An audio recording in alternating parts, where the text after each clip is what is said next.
The Word of God is alive and powerful, sharper than any two-edged sword, piercing even to the dividing asunder of the soul and spirit, and of the joints and the marrow, and is a critic of the thoughts and intents of the heart. All Scripture is God-breathed and is profitable for doctrine, for reproof, for correction, for instruction in righteousness, that the man of God might be mature, thoroughly equipped unto all good works. Study to show thyself approved unto God, a workman that needeth not to be ashamed, rightly dividing the word of truth. 1 Corinthians 2:14-15. But the natural man does not receive the things of the Spirit of God, for they are foolishness to him, nor can he know them, because they are spiritually discerned. But he who is spiritual judges all things, yet he himself is rightly judged by no one. 1 John 4:4. You are of God, little children, and have overcome them, because he who is in you is greater than he who is in the world. John 10:29.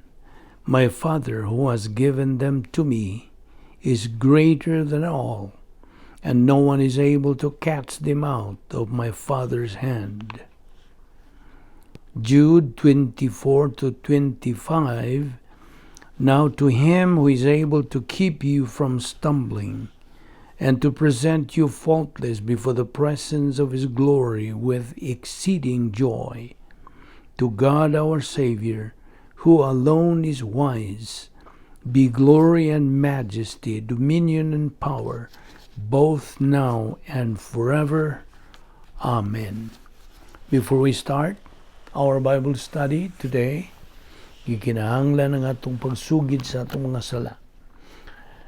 Okay, modritso dayon kita sa paggamit sa prinsipyo sa 1 John 1:9, the rebound technique, aron kita makasugid sa atong mga sala ngadto sa tubangan sa Dios nga Amahan, aron dili kini mahimong babag sa atong pagtuon sa pulong sa Dios.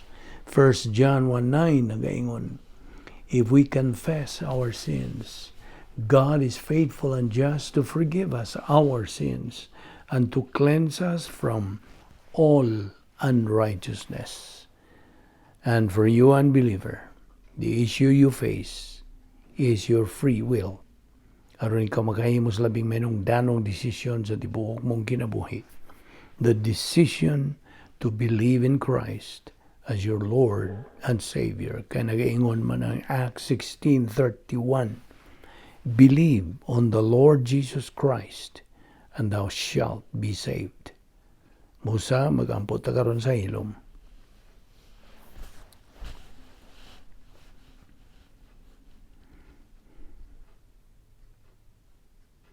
Bala na mo nga Dios, nagapasalamat kami kanimo nining lain sa mga higayon nga imo pa kaming gipabuhi hangtod ni higayuna, aron kami makapadayon sa among pagtuon sa imong balaang pulong. Salamat o Dios, grasya kining tanan nga among gipahimuslan, imo kining pagsangkap, o gani imo na kining gisangkap sa kaniadtong wa pang tanan, usa kami nagapahimulos nini. Salamat sa imong gugma, imong kaluoy, imong kortesiya, ug sa imong grasya. Mani kami karon sa pagtuon sa imong kamatuoran, pinagi sa pagtudlo kanamo sa wala ang Espiritu Santo, the only teacher of truth. Kining tanan among gipasalamatan sa ngalan ni Ginoong Hesukristo. Amen. May adlaw sa tanan atong mga subscribers, atong mga higala, atong mga igsoon diyan ni Kristo, our fellow believers. Welcome kaninyong tanan, o ning adlaw do na kitay bag-o binasahi na sab nga pagtulunan nga giruhan kini og mental attitude dynamics. Okay? So, without much ado, sugdan nato kini. Atong tunan ni adlaw ang Kristohanong paagis pagkinabuhi, the Christian way of life. Unas tanan, ang matag tao nga midawat mituo kang Ginoong Jesucristo nga iyang personal nga Dios ug manluluwas, gitawag na kini siya og unsa? Well, mao kini ang iyang matawag nato siya nga Kristohanon, otherwise called a believer, a born-again person, a church, a saint. Mao ni ang mga titulo. Okay?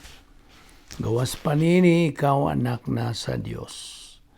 Gumikan sa imong paggamit sa imong kabubuton nga imong gituuhan si Ginoong Jesucristo ingon nga imong manluluwas. Now, this is a principle that we're going to establish nining adlaw before we go into our very subject.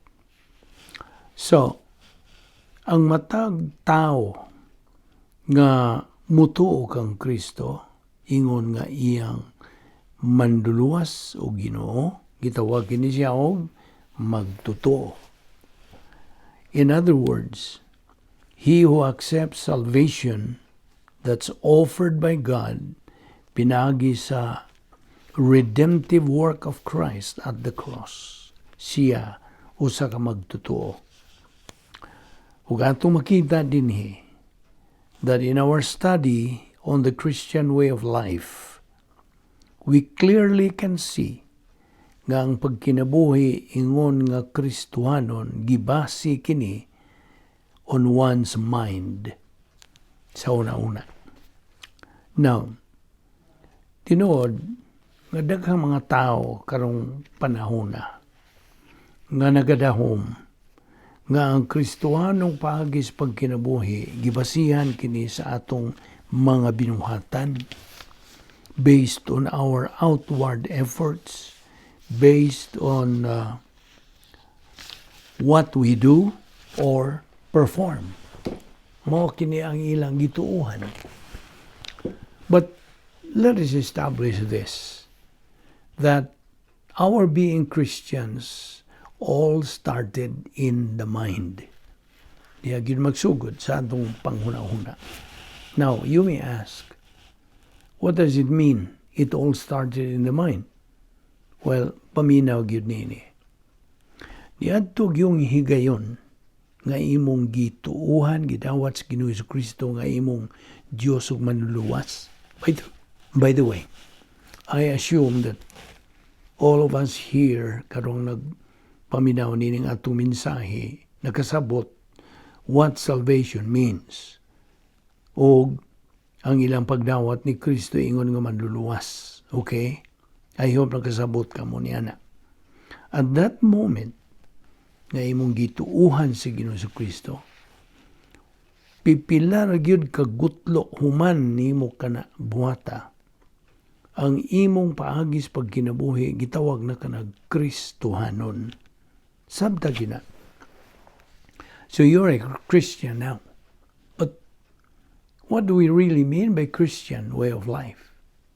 What is the main characteristics or manner of the Christian life?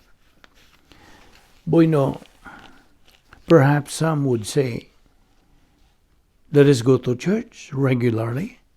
Let us pray always. Let us always read the Bible. Now, paminaw, kining mga butanga nga atong gihisgutan that we are mentioning are the very things we often see outside. Basta, apan, ang Kristohanong paagis pagkinabuhi nga gihisgutan sa pulong sa Dios begins or starts on the mind.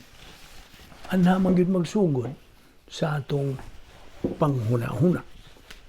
You will notice that there are Christians today who are acting like Christians but do not think as real Christians. But there is nobody who has a Christian thinking that does not act Christian. There's nobody. Because it's not possible to be thinking the way a real Christian thinks, ngaway paglihok the way as a real Christian should. So, matawag nato kini nga, this is the very principle the Word of God is showing to us here, in which case it explains to us about the mind that is following the Holy Spirit, thinking that follows the Lord Jesus Christ. Okay?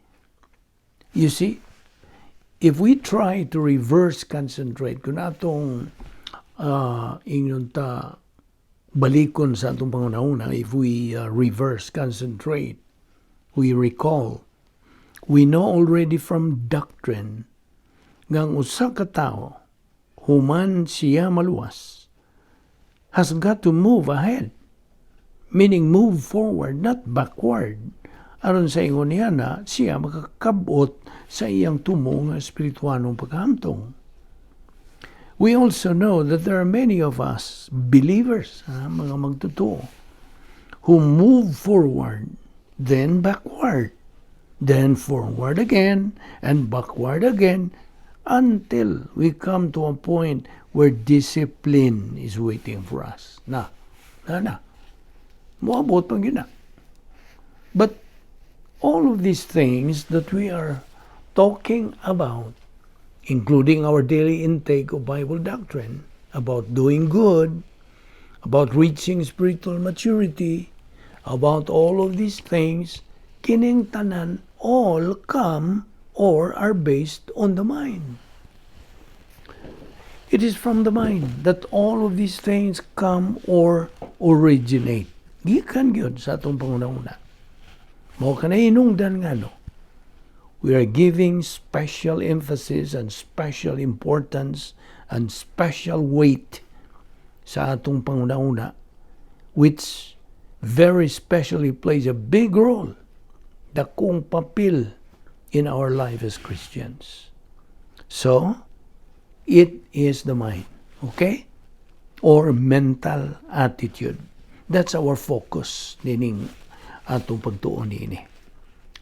Tungod kay ang pulong sa Dios matud pa sa Roma 12:2 sa magisulti diya, do not be conformed to the world, to this world, but be transformed by the renewing of your mind. It gives emphasis and importance to our mind, not to our works, not to what we have done. Dili. Tungod kay ang Diyos perfectly knows that what you are thinking will eventually result in the kind of action that you are gonna do. Gusto? Well, what is the first place or area where the mind is involved? Mangutan ako nimo. Unas tanan, it is worldliness. Pagkakalibutanon. Nabi tayo pulong sa Diyos, do not love the world nor the things of this world. Tungod kay all the things of this world are going to what? Pass away. Mawagtang ra, mga wara. You see, by the way, what does it mean loving the world? Unsa may but pasabot niya ni. Bueno, ang pulong go love, and how the word love is developed, where does it originate? Or where does it come from? Or, let's put it this way, how to feel or fall in love. Where does it come from? Nangutan ako nimo. Gikan sa imong huna-huna. Di man nina. Now, you just cannot manifest an action of love without first having a feeling of love deep within your mind. That's the reason why when we try to be a hypocrite, maot, or pretend to be what we are not, ang atong panlihok-lihok outwardly would seem to be friendly and sweet, But deep in our mind, we think hatred and vindictiveness, evil. Kita nimo? What is important now for that person? His outward manifestation that he likes a certain person, apan ang iyang panguna-una, dautan. Ay pangutana. What therefore is more important, ang iya bang panguna-una, mental attitude, or his outward manifestation? Well, you may say he's thinking. Okay? But there are a lot of people today who are hypocrites, pretenders, paron ingnon. There are people who only make friends with moneyed ones, katong naidagang kwarta. Napitay lang giingong no money, no friend. Now, that's what is being done in so many cases.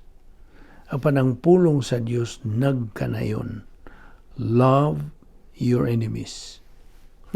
Lisod man eh. That's hard, isn't it? Higumaon itong mga kaaway. It's even dangerous to love our enemies. You might be in trouble yourself. Now, what will you do sa may mong buhaton kung kini mando diya sa pulong sa Diyos to love our enemies? Are you just going to hug your enemies?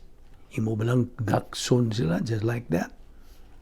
Now, if these things we're talking about do emanate, nagagikan, originate, and come from our mind, then ang pulong sa Diyos is saying, love your enemies. What then does it mean? Unsa may but pasabot? Tubag? That you do not have evil thinking towards your enemies. That is what the Word of God wants to teach us. Mo na buot tudlo sa pulong sa Diyos nga ni kanato. But pasabot, do not have mental attitude sins against your enemies. That is impersonal love. Ang laingan niya na, mando na sa Diyos. Nang, kini atong pagtuon sa pulong sa Diyos, dili mo guni dua-dua. We are concentrating, mo bitang, sa di patamo, so good sa pagtuon sa pulong sa Diyos, kinahanglan nga, hawason gyud ang tanang mga sala ni sa atong kalag. We have to clean ourselves. God assures to cleanse us from all unrighteousness kung ato lang gyud ang isugit. So mo na, sa diha nga buhaton nimo kana rebound, then kay mando man sa Dios, mutuman gyud ang Dios human nimo buhata kana. So maintain that. Nga wa kay sala nga gitinir diha sa imong kalag. Do not have mental attitude sins against your enemies. Mando ang balikon. Mando ka na sa Diyos. It's not necessary then to be hugging, showing a big smile, or show some kind of reconciliation with your enemies. That is all outward manifestation. Basta? Pag pakita mo lang nas gawas. Then that's optional. We say optional because you may or may not do it. But the big but remains. Be very sure you do not have any mental attitude sin towards your enemies. That's how to follow God's mandate along this line. Kaya naibaw ka. This is our common mistake, ingon nga mga magtutuo. Nga sa matagi gayon nga ang Diyos mumando kanato to love our enemies. We immediately make emphasis on our outward manifestation, how to deal with our enemies, completely forgetting God's emphasis, which is the mind. Tutuki yun atong panguna-una. So, ang emphasis tao, mo kini, on how to show to his enemies outwardly. Apan, ang emphasis sa Diyos lahi man, on how to think about our enemies. O man maingon ng Diyos sa iyang pulong, you pat your enemies' shoulders, you shake hands with your enemies, you give your enemies a big smile. As possible, gaksa ng imong mga kontra, etc. etc. No. Dili in taon ka na. That's not what it means, loving your enemies. What God means, loving your enemies, is simply this. Paminaw. Do not keep any mental attitude sin or personal sins towards your enemies. Mao na. Nakadungog ka ba ito? So, akong balikon. Our common mistake is that we give emphasis on what we see outside or outwardly, not on what is in our mind. Hinumduman yun na to. Kanang usa ka area, usa ka bahin that our mind is involved in what we call worldliness. Antong pagkakalibutan nun. Kaya ang pulong sa Diyos na kanayon, love not the world, neither the things that are in the world.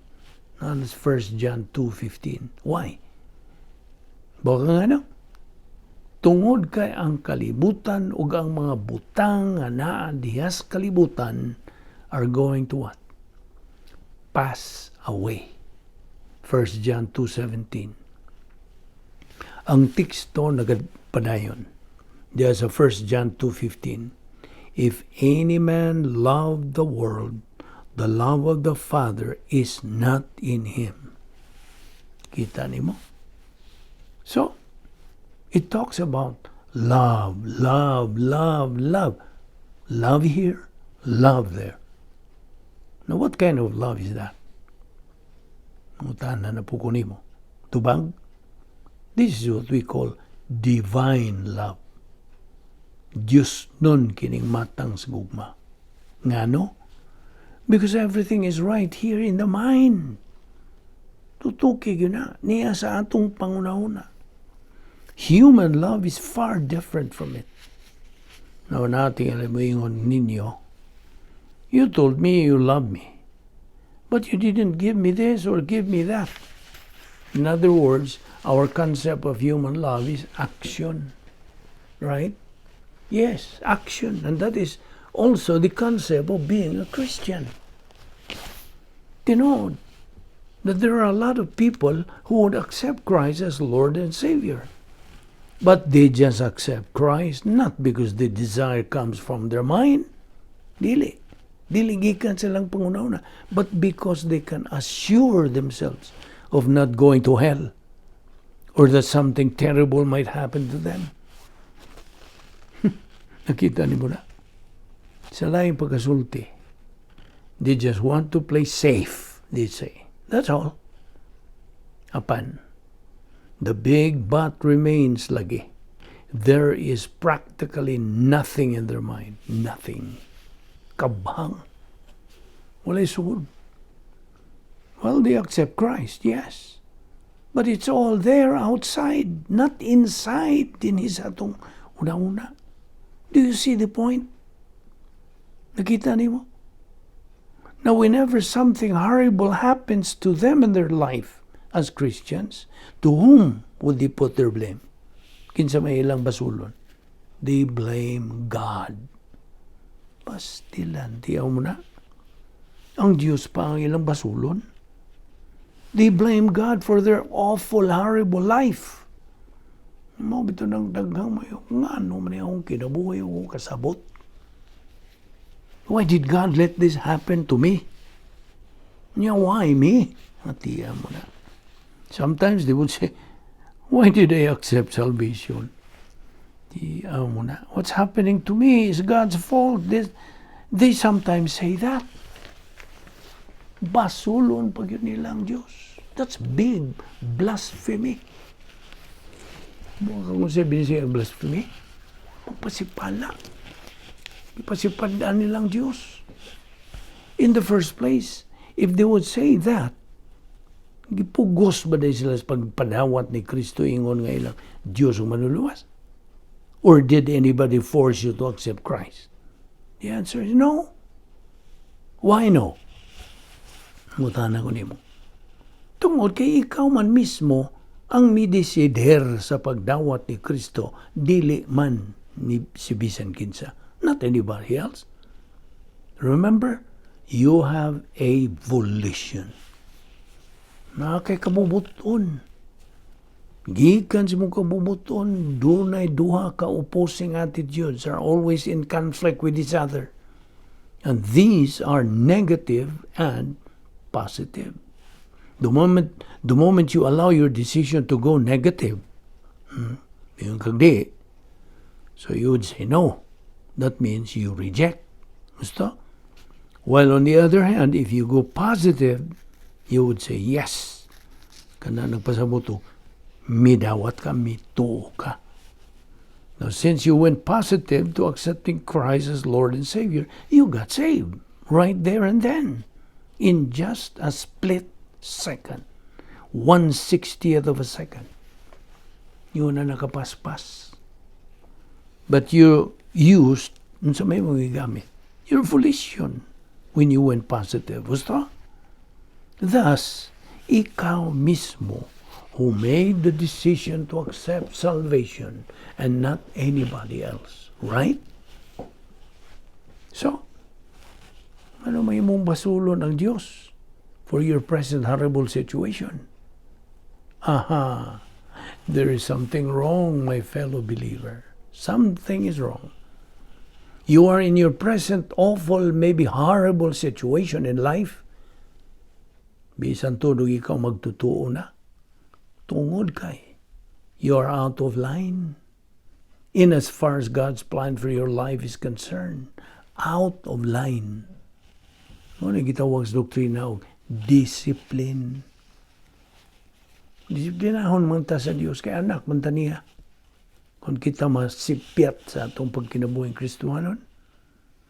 But if you've been consistently, persistently growing in doctrine, patayon kas pagtuon sa pulong sa Diyos adlaw, that means you have been residing, functioning, and having spiritual momentum solid sa operational divine dynasphere. And you're having that kind of awful, horrible kind of life, then be very sure nga ikaw nagadawat og unsa disiplina sa Dios from the justice of God. Kung ikaw na out of line, kung ikaw nagatinir og mga sala diha sa imong kalag. Kay kung buhaton nimo ka na, out you go sa imong operational divine dynasphere. Tuwa na ka inunta ning dritso ka dito sa cosmic dynasphere ni Satanas. So, kay tuwa mga dito na gahuwat na ang unsa disiplina sa Diyos kanimo. Exactly the same analogy in marriage. Na musod tagamay ni kami niyoon. Mangutana ko nimo. Ikaw nga minyo karon. Kamo ba mga minyo? Were you forced to get married? Gipugos ba mo? Well, it may be true to some. Somehow, it was also your fault if it's true you were forced to get married. But in most marriages, kasagarang mga kaminyoon, it was done with consent from both parties using volition. Gusto?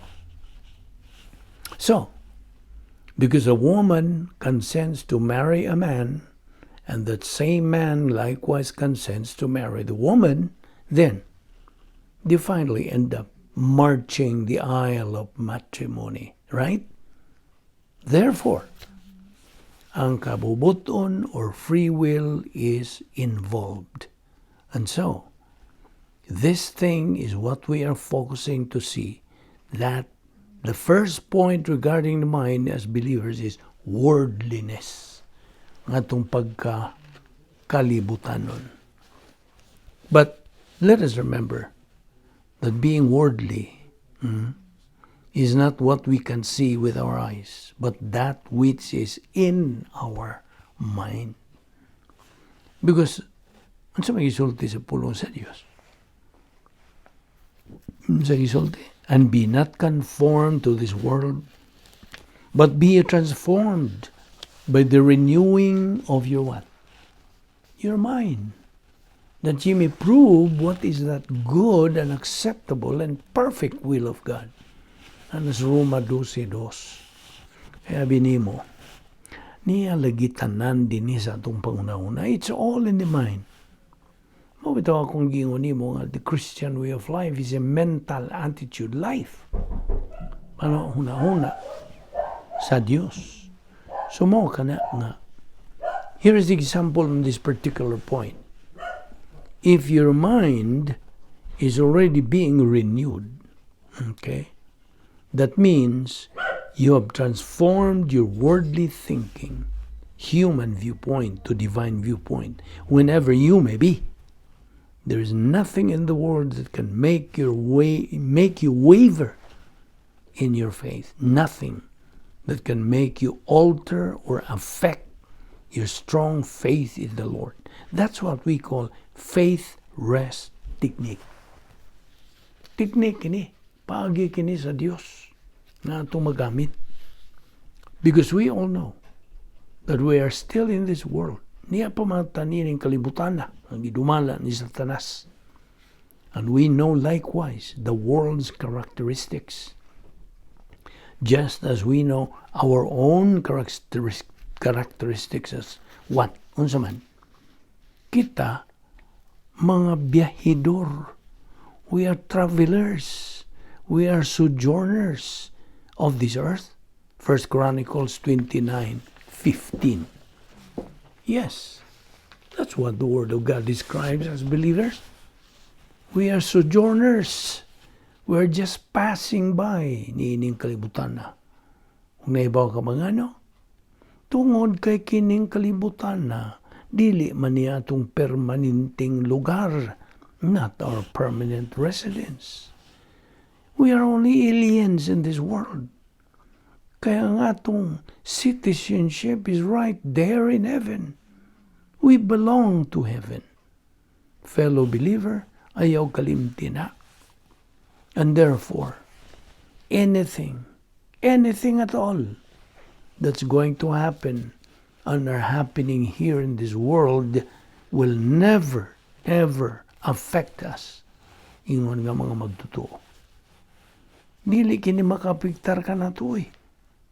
They never scare us. They never terrify us. Mo'y hinungdan. Kung ikaw magtotoo, our mind is being renewed every day by Bible doctrine. Thus, kita magapuyo diha sa dapit nga may gahom sa Dios o maga-function kita sa atong espirituhanon nga pagkinabuhi, sa atong spiritual momentum, pagbuylo nga espirituhanon aron sa ingon niya na kita magkakabot gayon sa atong tumong, our goal, which is spiritual maturity. Sabot? Mao ni mga punto nga gikinahanglan atong hinumduman kanunay. Naunsa man ito pag hinumdum kung dili nito balik-balikon. Be? Mao ni nagbalik-balik kita, nagsubli kita nining atong gipangisgutan buhan di na ginamakalimtan. Tapot na gina. It's embedded sa atong panghuna-huna o sa atong kalag.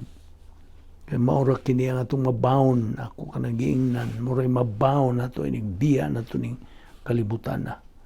Kaya mao gini unang tanawon sa Dios, nabay ang mga pulong desi mong kalag. Kunwa na sa taman.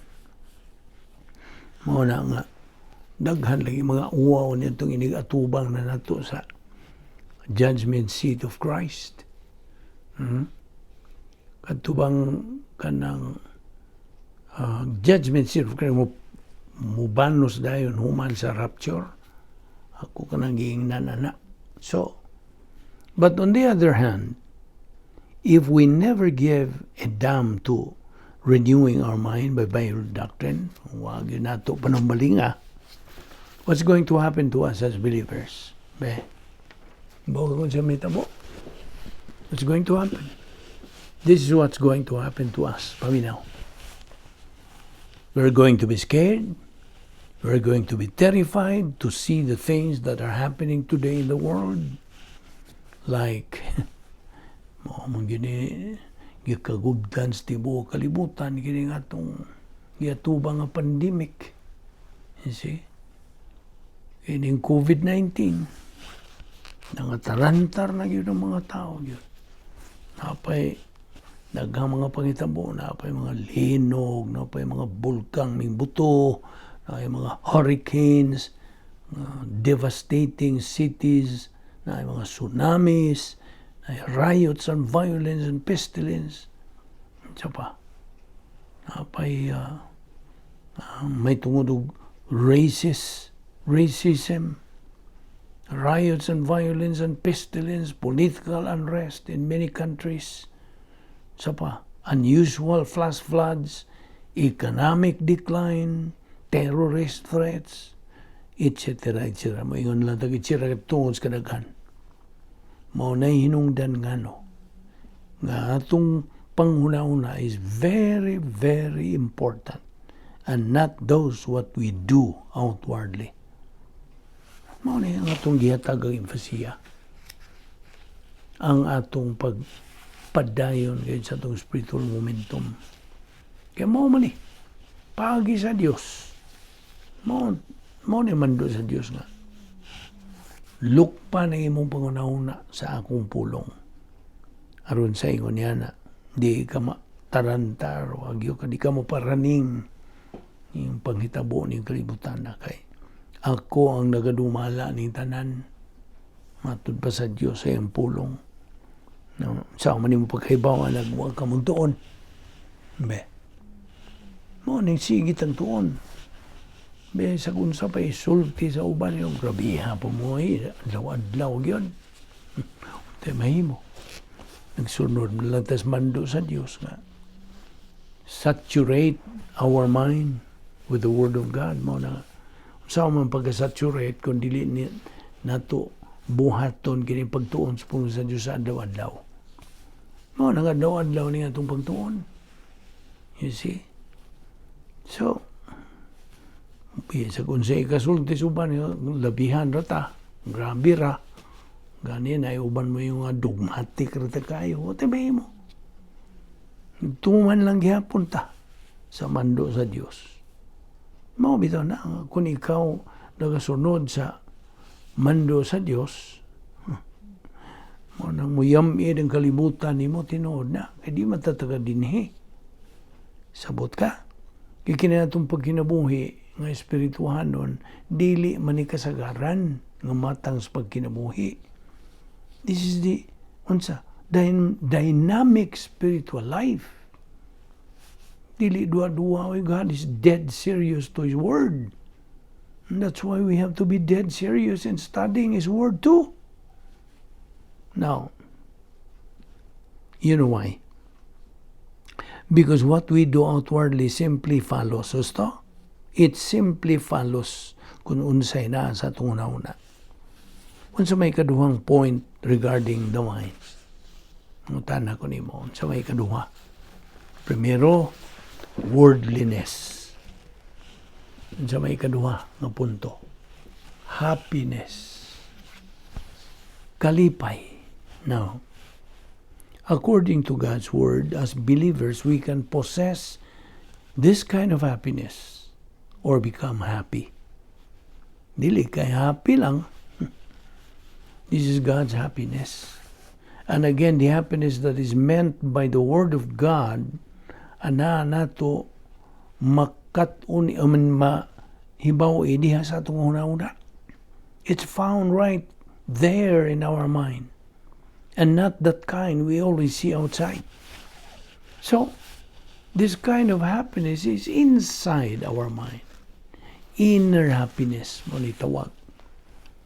You see, mga magtutuo nga nagdahom, and in most cases, they would conclude nga ang tao dili malipayon tungod kay maybe he does not sport a smiling face, he is a stern-looking, rude-looking individual, or maybe he is not a jolly type person.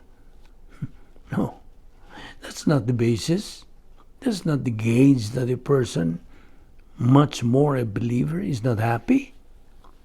Ibaw kang Maybe that's his personality. But he is happy. Even personality, according to doctrine, is not sin. Dili ra ba sala? And there are some na mo ingon nga, you said you are worshiping God, but why are you not manifesting that you are happy? No, the point is, what kind of happiness do you really mean? Hibaw ka?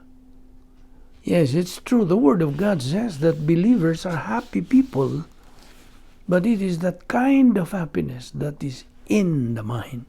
Sabtagina. Not just appear to be happy outside. This is what we're trying to establish here as far as doctrine is concerned. Happiness that God promises us is part of our soul. Dini nato humanaw sa kini ningadlaw ug ato ni ipadayon ugma bahin pagyud kini sa worldliness nga buot ipatin-aw gyud sa Dios kanato.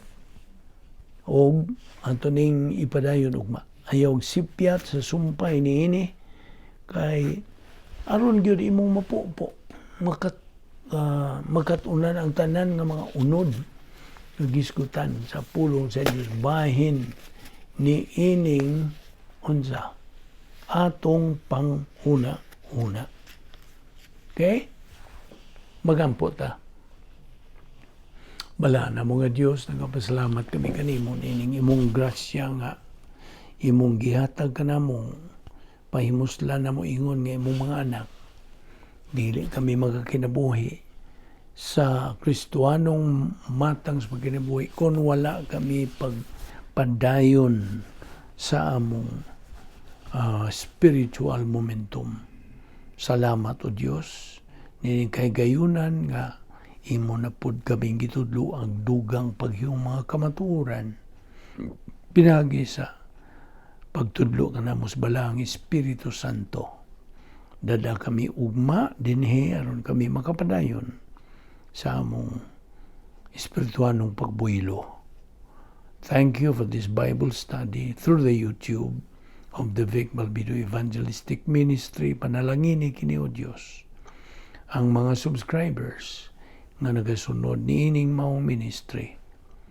Panalangini sila, dasiga sila, og hagita sila sa pagpadayon gayud sibog sa unahan ingon nga mga anak nimo. Kining tanan among gipasalamatan sa ngalan ni Ginoong Hesukristo. Amen.